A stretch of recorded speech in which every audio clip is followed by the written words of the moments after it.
Well now back to my YouTube channel. हम consolidation पढ़ रहे थे। Consolidation of financial statement. Consolidation of FS में हमने 3 बातें सीखी थी। पहला, कॉस्ट ऑफ कंट्रोल निकालना। दूसरा सीखा और कैपिटल रिजर्व, और दूसरा था माइनॉरिटी इंटरेस्ट, और तीसरा था होल्डिंग शेयर ऑफ प्रॉफिट।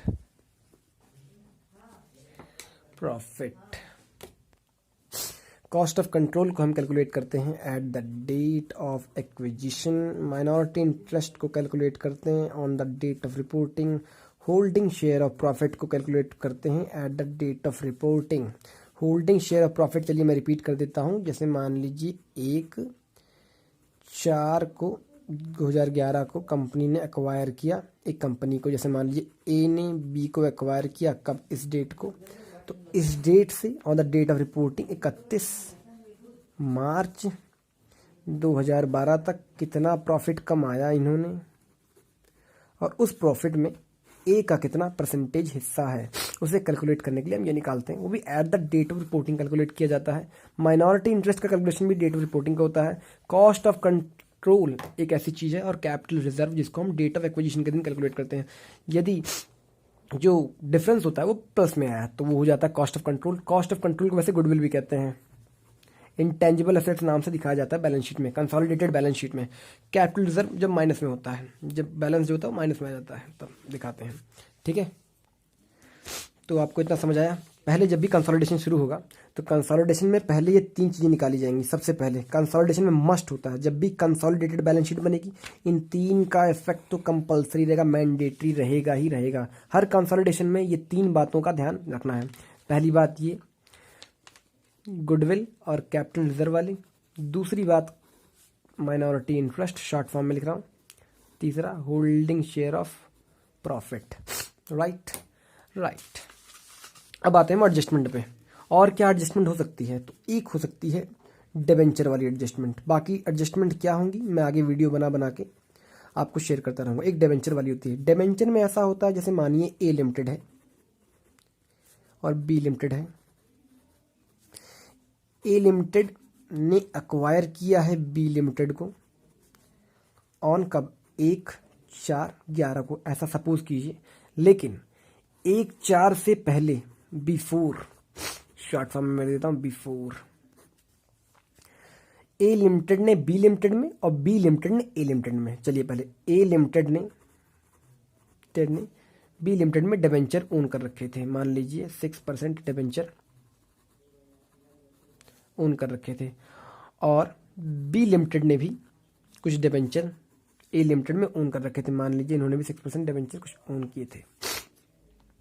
अब क्योंकि दोनों ने एक दूसरे में डिबेंचर ओन किए हैं, राइट, ए लिमिटेड और बी लिमिटेड ने, तो जब डिबेंचर दोनों ने ओन किए हैं और कंसोलिडेटेड बैलेंस शीट बनेगी ए की। क्यों बनेगी? क्योंकि ए होल्डिंग कंपनी है और बी जो है वो सब्सिडरी कंपनी है। तो ए की कंसोलिडेटेड बैलेंस शीट जब बनेगी तो उसमें इस डिबेंचर को खरीदने का क्या रेट्रोस्पेक्टिव इफेक्ट आएगा, उसे हम कंसोलिडेटेड बैलेंस शीट में शो करते हैं।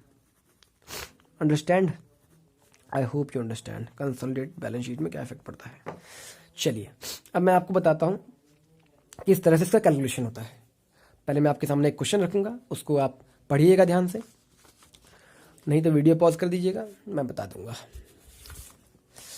देखिए, इस बैलेंस शीट को ध्यान से एक बार आप पढ़ लीजिए, बहुत प्यार से, दुलार से, इत्मीनान से।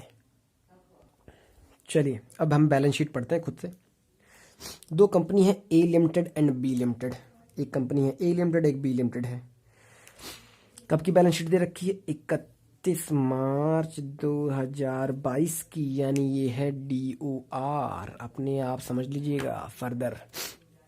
ठीक है, ए की इक्विटी है 400 और बी की इक्विटी है 100। जनरल रिजर्व 120 और 100।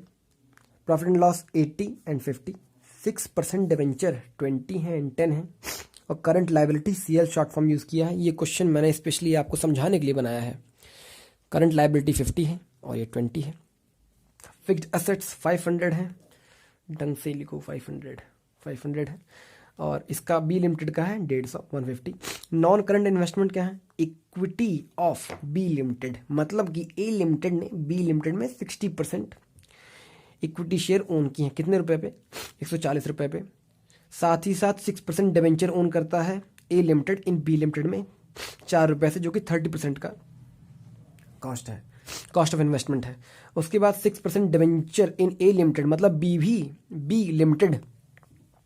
ए लिमिटेड में कुछ डिवेंचर्स ओन करता है। कितना परसेंट? ये यहाँ लिखा नहीं है, पर ये 50% था, 50% था, ठीक है। 50% ओन करता है एट द ₹8, ठीक है। और करंट एसेट्स हैं 26 एंड 122, दोनों बैलेंस शीट टैली हो रही है, देख लीजिए। फिर यहाँ लिखा है फर्दर कि ए लिमिटेड ने अक्वायर किया है शेयर 60% इन बी लिमिटेड। यहाँ भी 60% शो हो रहा है, यहाँ भी 60% लिखा है, एट द रेट 140 ऑन 1 अप्रैल 2021 को। यानी ये क्या हुआ? ये आपका हुआ DOE, डेट ऑफ एक्विजिशन। याद रखिएगा, डेट ऑफ एक्विजिशन के दिन हम कैलकुलेट करते हैं कॉस्ट ऑफ कैपिटल और कैपिटल रिजर्व, राइट। और 1 अप्रैल 2021 को व्हेन बी लिमिटेड की बैलेंस शीट ने ये शो किया, क्या शो किया? कि जनरल रिजर्व बी लिमिटेड के 80 रुपए के थे और प्रॉफिट एंड लॉस 40 का था। और प्रिपेयर करना consolidated balance sheet of A limited, क्योंकि ए लिमिटेड सब होल्डिंग कंपनी है, और बी लिमिटेड क्या है? सब्सिडरी कंपनी है। चलो यहाँ लिख देते हैं, ये है होल्डिंग कंपनी और बी क्या है? सब्सिडरी कंपनी है। तो कंसोलिडेटेड बैलेंस शीट बनती है in the books of holding company. चलिए अब इसका हम सॉल्यूशन सॉल्व करते हैं। तो इसके सॉल्यूशन के लिए चलिए यहाँ लिखते हैं हम लोग सॉल्यूशन। जब भी सॉल्यूशन करेंगे तो शुरुआत होगी, सबसे पहले हम कैलकुलेट क्या करते हैं? कॉस्ट ऑफ कंट्रोल होता है, और यहाँ लिख देते हैं हम ब्रैकेट में गुडविल। यदि पॉजिटिव बैलेंस आएगा तो वो गुडविल होगा। याद रखेंगे, भूलेंगे नहीं। CR कैपिटल रिजर्व, मैं इसको लिख देता हूँ, आप भी लिख लीजिएगा ताकि आप भूलें ना। कैपिटल रिजर्व, चलो ठीक है। अब कैलकुलेट करेंगे, सबसे पहले निकालेंगे हम COI। निकालना क्या है वो तो दिया हुआ है। बैलेंस शीट उठाएंगे आप, बैलेंस शीट में COI यहाँ दिया हुआ है 140, मतलब ए लिमिटेड ने कितना पैसा खर्च किया है? 140 रुपीज़। 60% शेयर के लिए उन्होंने 140 रुपीज़ दिए हैं। तो COI अपना हो गया 140। अब हम यहाँ निकालेंगे नेटवर्थ ऑफ किसकी? बी लिमिटेड की। कितने परसेंट शेयर की? 60% शेयर की, राइट।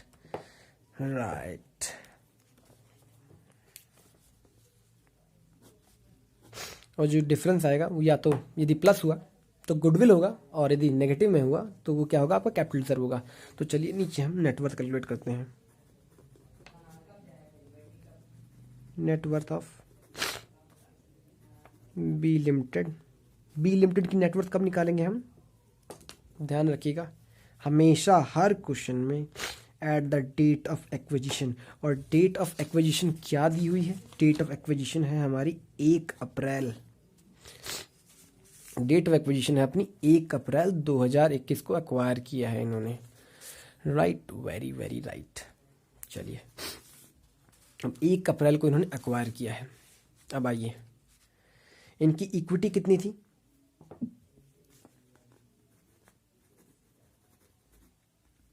कोशिश करूंगा कि वीडियो ज़्यादा लेंथी ना हो। इक्विटी यहाँ की दी हुई नहीं है, इसका मतलब 100 ही रही होगी, तभी कोई चेंजेस उसमें नहीं आए हैं। तो हम लिख देंगे 100। Profit and loss on the date of acquisition कितना था? डेट ऑफ एक्विजिशन ये है, प्रॉफिट एंड लॉस था 40, जनरल रिजर्व थे 80। तो यहाँ पर लिखेंगे हम रिजर्व था आपका 80, प्रॉफिट एंड लॉस क्या थे? 40 थे। टोटल नेटवर्क कितनी हो जाएगी? 100 + 80 + 40 हो जाएगा 220। तो यहाँ हो जाएगा 220। ये हो गई आपकी नेट वर्थ। अब नेट वर्थ का 60%, नेट वर्थ इंटू का 60%, 220 इंटू का 60%। कैलकुलेटर उठाएंगे हम, यहाँ लिखेंगे 220 इंटू 60%, जो कि होगा 132। सेम प्रीवियस क्वेश्चन है जो मैंने पिछले 2 वीडियोस में समझाए हैं, बस इसमें डिबेंचर वाली बात नई मैंने ऐड कर दिया है ताकि आपको मैंने एडजस्टमेंट समझा सकूं। तो ये कितना होगा 132, 140 माइनस 132 8, क्योंकि ये प्लस में आया है। प्लस का साइन आपको बनाना नहीं है एग्जाम में, वो मैंने आपको समझाने के लिए बना दिया है। प्लस में आया है इसलिए क्या है, ये गुडविल है। ये कहाँ जाएगा, ये जाएगा balance sheet of E limited, consolidated balance sheet. ये आपका नेटवर्क का वर्किंग नोट है, इसको हम बॉक्स में कर देते हैं, सेपरेट कैलकुलेशन थी क्योंकि ये। दूसरा पॉइंट क्या होगा, क्योंकि हम कॉस्ट ऑफ कंट्रोल कैलकुलेट कर चुके हैं, तो अब बारी आती है माइनॉरिटी इंटरेस्ट की। यहाँ लिखेंगे हम माइनॉरिटी इंटरेस्ट।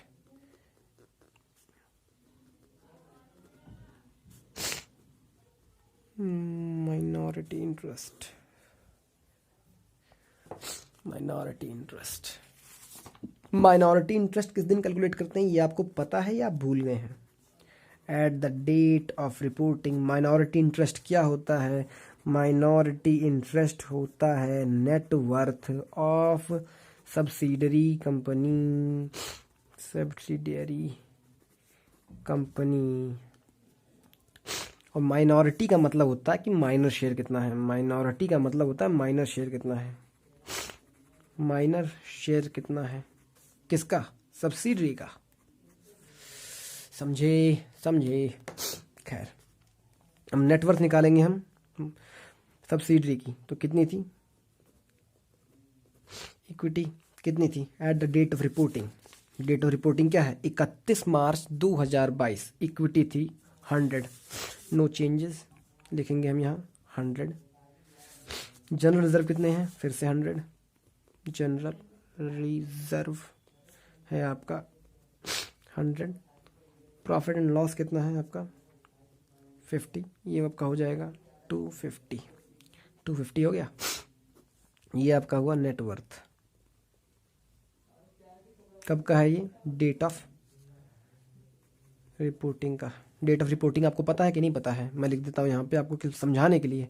आप एग्जाम में नहीं लिखेंगे ऐसा 31/3/22 का, जो कि क्वेश्चन में यहाँ दे रखा है, यहाँ। Right right. आ गया 250। अब क्योंकि बी लिमिटेड के शेयर अपने आप में 100% शेयर हैं, ए लिमिटेड कितना ओन करता है? ए लिमिटेड ओन करता है 60%, तो माइनर शेयर कितना बचा? 40%। और ये किसका होगा? बी लिमिटेड का होगा। बी एलटीडी, बी लिमिटेड का होगा 40%। Right right. अब 250 का हम निकालेंगे minority interest. M I is equal to 250 into का 40%, जो कि कितना होने वाला है? I hope it's gonna be 100। हाँ 100 होगा श्योर में। तो 100 हो गया माइनॉरिटी इंटरेस्ट। तीसरी बात हम क्या कैलकुलेट करते हैं? तीसरी बात हम कैलकुलेट करते हैं holding share of profit in subsidiary company. Page fulfilled.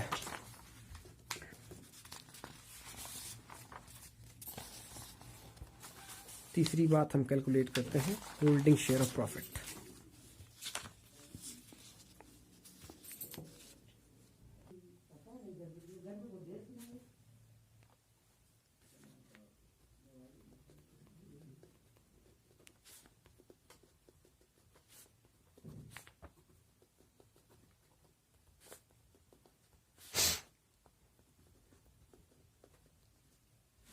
B limited को ब्रैकेट में हम लिख देंगे subsidiary company. Subsidiary company. Spelling में थोड़ा कच्चा हूँ, गलती हो जाए तो my apologies are there. Holding share of profit समझते हैं या नहीं समझते हैं? मैं दोबारा रिपीट कर दूंगा, ये मान के कि आपको नहीं पता होगा। फिर से, ए लिमिटेड ने अक्वायर किया है बी लिमिटेड को। कब अक्वायर किया है? 1/4/21 को। तो 1/4/21 से लेकर 31/3/22 तक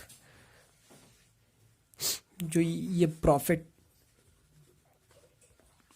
अर्न किया होगा बी लिमिटेड ने जो प्रॉफिट अर्न किया होगा उसमें ए लिमिटेड का 60% हिस्सा,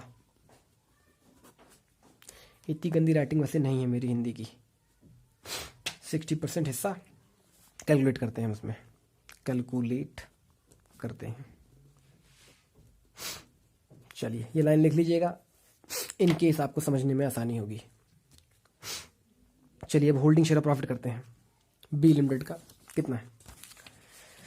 बी लिमिटेड का general reserve on date of acquisition था 1/4/21 को। 2021 में कितना था जनरल रिजर्व? 80 था जनरल रिजर्व इसका, और प्रॉफिट एंड लॉस था 40। At the date of reporting कितना हो गया? डेट ऑफ रिपोर्टिंग है 31 मार्च 2022। जनरल रिजर्व हो गया 100 बढ़कर 80 से 100 हो गया, एंड प्रॉफिट एंड लॉस 40 हो गया, मतलब 40 था और अब 50 हो गया, यानी 10 इसमें इंक्रीज हुआ है, और 80 था और वो 100 हो गया, यानी +20 का इंक्रीज हुआ है। चलिए मैं शो करता हूँ इसमें। यहाँ लिखिए date of acquisition, date of reporting. यहाँ लिखते हैं हम जनरल रिजर्व कितना था? 80 दिया हुआ है। डेट ऑफ रिपोर्टिंग पे कितना था? 100। Profit and loss, profit and loss कितना था? 40 at the date of acquisition. Date of reporting पे कितना है? 50 हो गया है, 50। डिफरेंस कितना होगा? 100 में कितना प्लस हुआ कि वो 80 में कितना प्लस हुआ, सॉरी, कि वो 100 हो गया। 20 एक्स्ट्रा प्रॉफिट कमाया, 10 एक्स्ट्रा प्रॉफिट कमाया, टोटल प्रॉफिट कितना हुआ? 30 का। अब ए लिमिटेड का उसमें शेयर कितना है? 30 × 60%, जो कि होगा 18। इसको ऐड किया जाएगा, मैं इसको ब्लैक पेन से लिखूंगा। इसको ऐड करेंगे, कहाँ ऐड करेंगे? In reserve and surplus of A limited. Right. जो ये 3 चीज़ें बताई हैं मैंने, वो हर कंसोलिडेशन के सम में हम करेंगे। पहला क्या? कॉस्ट ऑफ कंट्रोल कैलकुलेट करेंगे, दूसरा माइनॉरिटी इंटरेस्ट, और तीसरा holding share of profit in B limited. ये 3 बातें तो हर क्वेश्चन में कैलकुलेट करनी है, चाहे एडजस्टमेंट उसका जो भी दिया हो। चलिए अब डिवेंचर का इस पर क्या फ़र्क पड़ता है कंसोलिडेटेड बैलेंस शीट में, उसका हम इफेक्ट कैलकुलेट करेंगे नीचे। चलिए तो कैलकुलेट करते हैं ये भी। इसको हम डी बता देते हैं। चौथी बात मैं रफली आपको समझाऊंगा पहले कि ए लिमिटेड, ये बी लिमिटेड, ये होल्डिंग है, ये सब्सिडरी है। तो होल्डिंग ने सब्सिडरी में कितना डिबेंचर ओन किया था? बैलेंस शीट उठाएंगे, बैलेंस शीट में देखेंगे कि ए ओन करती है 30%, कितने में? 4 रुपये में। तो कॉस्ट ऑफ इन्वेस्टमेंट कितना होगा? यहाँ दिखाएंगे 6% डिबेंचर का COI कितना है? कॉस्ट ऑफ इन्वेस्टमेंट में शॉर्ट फॉर्म यूज़ कर रहा हूँ, 4 है। पर एक्चुअल कॉस्ट हम यहाँ से लेस करेंगे। एक्चुअल कॉस्ट कितना है? एक्चुअल कॉस्ट कितना है? क्योंकि ये 30% है तो एक्चुअल कॉस्ट हम निकालेंगे बी का, क्योंकि ए ओन करता है बी में, तो 10 का हम निकालेंगे 30%। 10 का 30% यानी कितना होगा? 3 होगा। तो 3 के लिए ए लिमिटेड ने कितना रुपए खर्च किया? 4 रुपये। तो उनको कितने का लॉस हुआ? 1 का लॉस हो गया। ये लॉस है, किसके लिए लॉस है? ये लॉस है ए लिमिटेड के लिए। ना अब यहाँ फिर देखेंगे हम, ये बी लिमिटेड है और ये ए लिमिटेड है। फिर हम यहाँ देखेंगे ये क्या है? सब्सिडरी कंपनी है, ये होल्डिंग कंपनी है। ये कितना ओन करती है? 6% डिबेंचर। COI कितना है इसका? यहाँ देखेंगे ये ओन करते हैं 50% शेयर का। 50% शेयर ओन करते हैं कितने में? 8 रुपये दिया इन्होंने, 8 दिए। अब एक्चुअल कॉस्ट क्या थी उन डिबेंचर की? Actual cost. एक्चुअल में डिबेंचर हैं कितने के 20, इन्होंने भूलना नहीं, देखते रहना, बैलेंस शीट प्रॉपर देखना। बच्चे गलती कर देते हैं इसमें और इसमें, इसमें और इसमें। जो इधर वाला डिबेंचर है वो इधर है और इधर वाला डिबेंचर का हिस्सा इसमें, समझे समझे। एक्चुअल कॉस्ट 20 का कितना परसेंट ओन किया है, 50% ओन किया है, तो 50% होगा जो कि कितना होगा 10।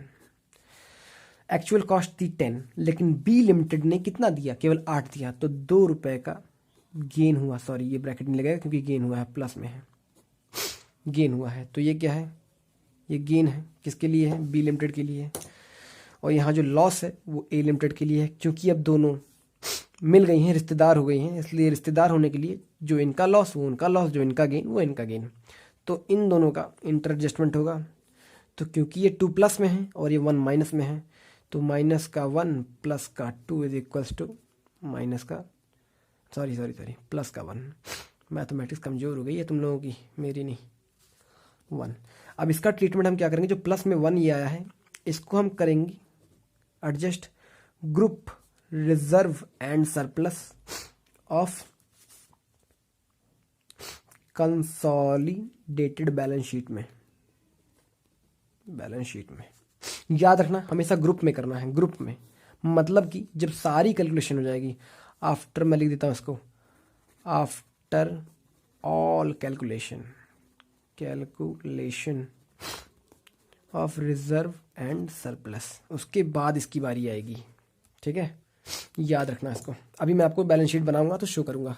चलिए अब बारी आती है हमारी कंसोलिडेटेड बैलेंस शीट बनाने की। पीछे वाले पेज पे बनाएंगे, मैं रफली बैलेंस शीट बनाऊंगा आपके लिए, आप फेयरली इसको समझ लीजिएगा।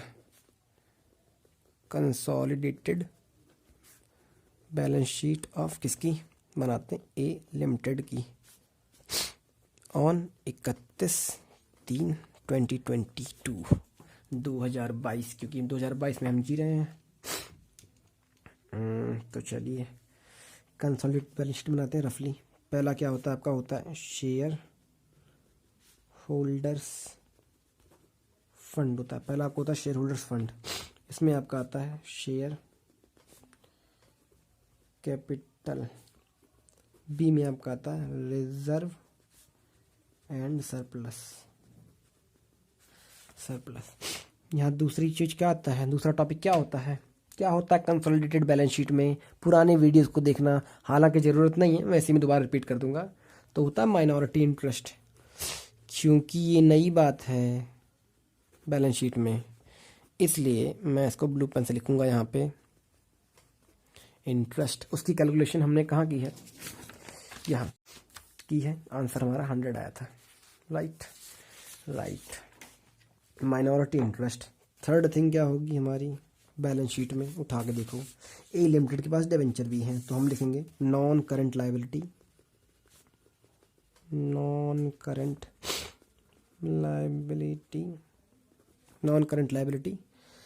उसमें आएगा long term borrowing.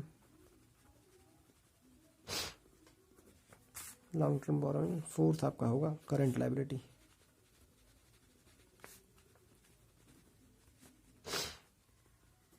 Current liability आपका होगा, करंट लायबिलिटी तो हमको कुछ खास दिया नहीं हुआ, तो हम डायरेक्ट इसको शो कर देंगे। चलिए यहाँ हुआ टोटल,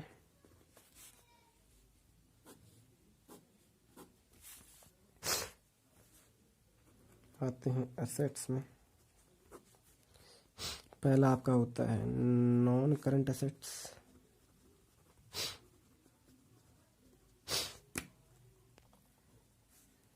नॉन करंट एसेट्स में आपका होता है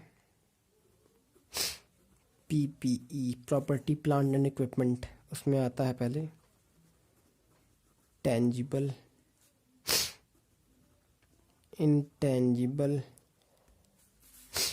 और एक आता है आपका बी, नॉन करंट इन्वेस्टमेंट आते हैं।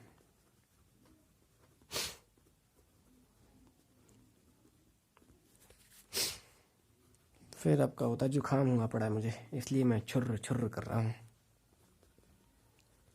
Current asset. करंट असेट्स में कुछ खास दिया है क्या, नहीं तो सीधे बैलेंसेस लिखे हुए हैं, तो हम भी यही करेंगे।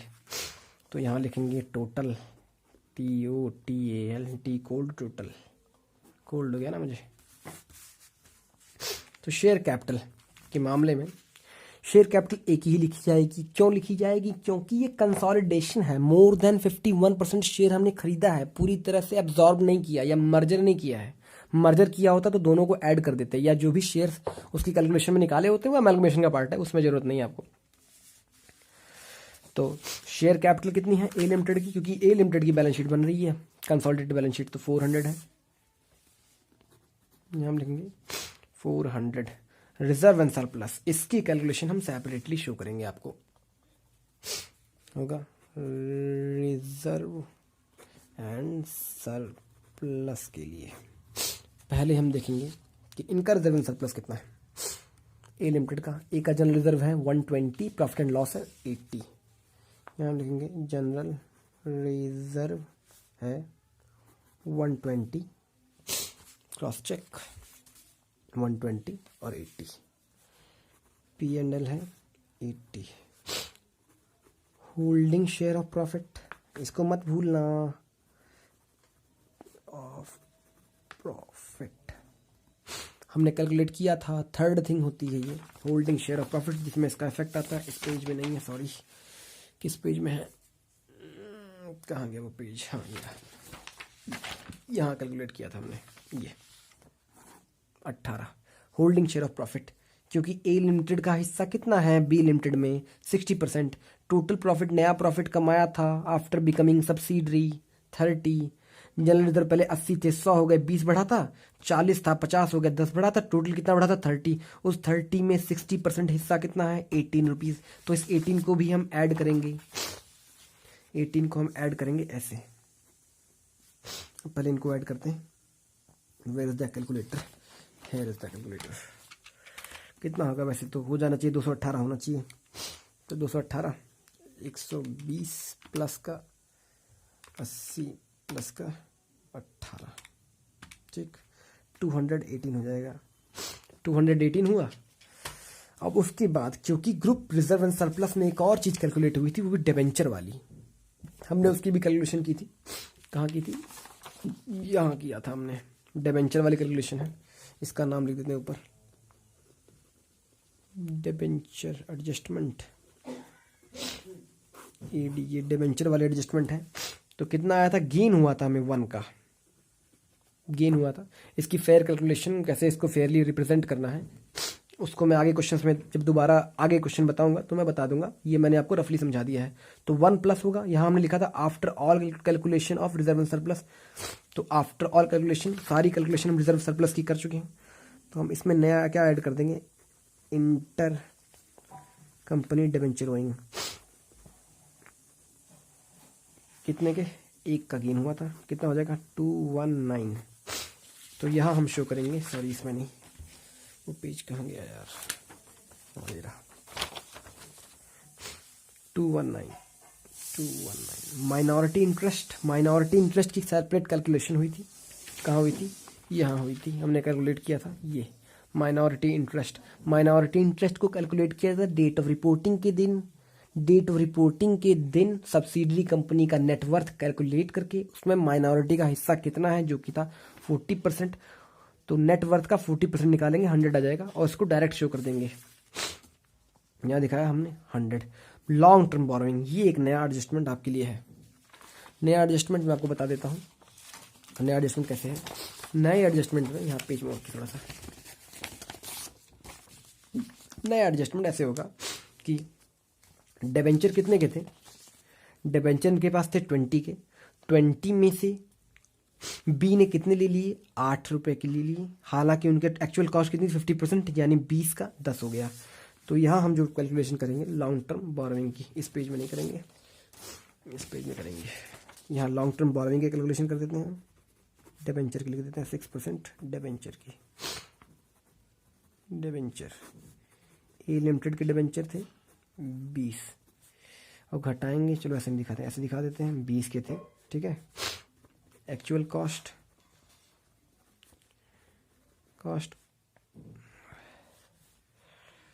एक्वायर्ड बाय बी लिखेंगे वैसे कुछ और, लेकिन मैं आपको यहाँ से समझाने के लिए लिख रहा हूँ 10। ये फेस वैल्यू है, याद रखना, फेस वैल्यू ऑफ एक्वायर्ड, बचेगा 10, राइट। फिर बी लिमिटेड ने भी कुछ डिबेंचर ओन किए थे ए लिमिटेड में, कितने के ओन किए थे? 6% डिबेंचर कितने के ओन किए थे? 4 रुपये में ओन किए थे, तो हम यहाँ लिख देंगे। तो 4 रुपये की एक्चुअल कॉस्ट थी? नहीं, एक्चुअल में डिबेंचर थे कितने थे? 10 के थे, तो 10 के डिबेंचर थे। और ए ने एक्वायर किया था, सॉरी ए ने एक्वायर किया था बी लिमिटेड में, तो ए ने एक्वायर किया था बी लिमिटेड में, तो बी लिमिटेड के डिबेंचर में से फेस वैल्यू घट जाएगी एफ वी लिखेंगे यहाँ पे हम, ये ना लिखा, ये ना लिखने के बजाय एफ वी लिख लीजिए आप। एफ वी कितनी है इसकी? एफ वी थी हमारी 30% के हिसाब से 3 रुपये थी। हमने कैलकुलेट किया, कहाँ किया था कैलकुलेट? हमने किया था, कहाँ किया था हमने कैलकुलेट किया था, यहाँ कैलकुलेट किया था। ये एक्चुअल कॉस्ट थी एफ वी, भूलने का नहीं, ये भी हमने कैलकुलेट किया था। तो 3 घटाएंगे इसमें से हम, जो कि इतना आ जाएगा, 7 आ जाएगा। 7 आया, दोनों को ऐड कर दीजिए, कितने का? लॉन्ग टर्म बोरोइंग 17 की, 17 हम बैलेंस शीट में शो कर देंगे। यहाँ 17 हुआ। करंट लायबिलिटी का क्या है? करंट लायबिलिटी में कुछ चेंजेस हुए ही नहीं है। 50 + 20 70, 50 + 20 हुआ कितना?